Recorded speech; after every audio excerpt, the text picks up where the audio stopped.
কথায় বলে চিকিৎসকরা মানবরূপী ভগবান। কেউ কেউ বলেন ডাক পেলে ডাক্তাররা যেন ছুটে আসেন রোগীর দরবারে। জীবন দেবতার সেই কাজ সার্থক রূপ দিচ্ছেন বসিরহাটের চিকিৎসক তথা বিধায়ক সপ্তর্ষি বন্দ্যোপাধ্যায়।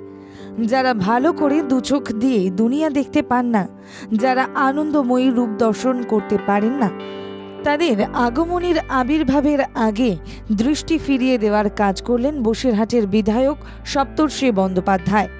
দুর্গা, লক্ষ্মী, সরস্বতী, কার্তিক, গণেশের মর্তে আগমনের আগেই এই এক অন্য আনন্দ অনুষ্ঠানের আয়োজন করে তিনি মানবতাবাদী দর্শনের জয়গান গাইলেন।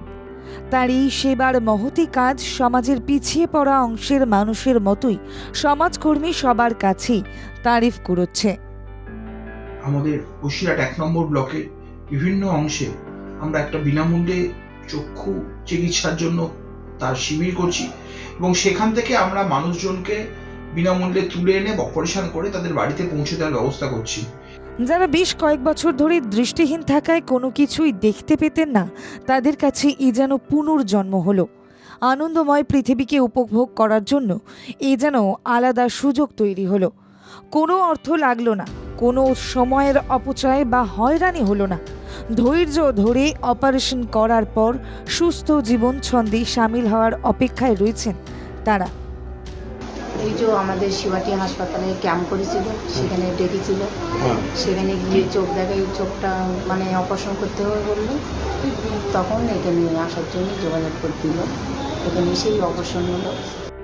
পুজোর আগে দৃষ্টিশক্তি ফিরে পেয়ে রীতিমতো খুশি রোগীরা। তারা বলছেন এবারের পুজোয় ঠাকুর ভালোভাবে দেখতে পারবেন, দশভুজার আরাধনায় মেতে উঠতে পারবেন তারা। বিধায়ক জানিয়েছেন চোখের আলো প্রকল্পের মধ্য দিয়ে যারা খেটে খাওয়া দুস্থ দরিদ্র মানুষ তাদের চোখের অপারেশন করতে পারেন। সেই সব অসহায় মানুষদের বিনামূল্যে পরিষেবা দিতে প্রশাসনের মতোই জনপ্রতিনিধিরাও এগিয়ে আসায় সুন্দরবন সহ বিস্তীর্ণ এলাকার মানুষের জীবনের চলার পথ যে সুগম হচ্ছে তা বলাই যায়। মন্টু সাহাজের রিপোর্ট, বাংলা জাগো।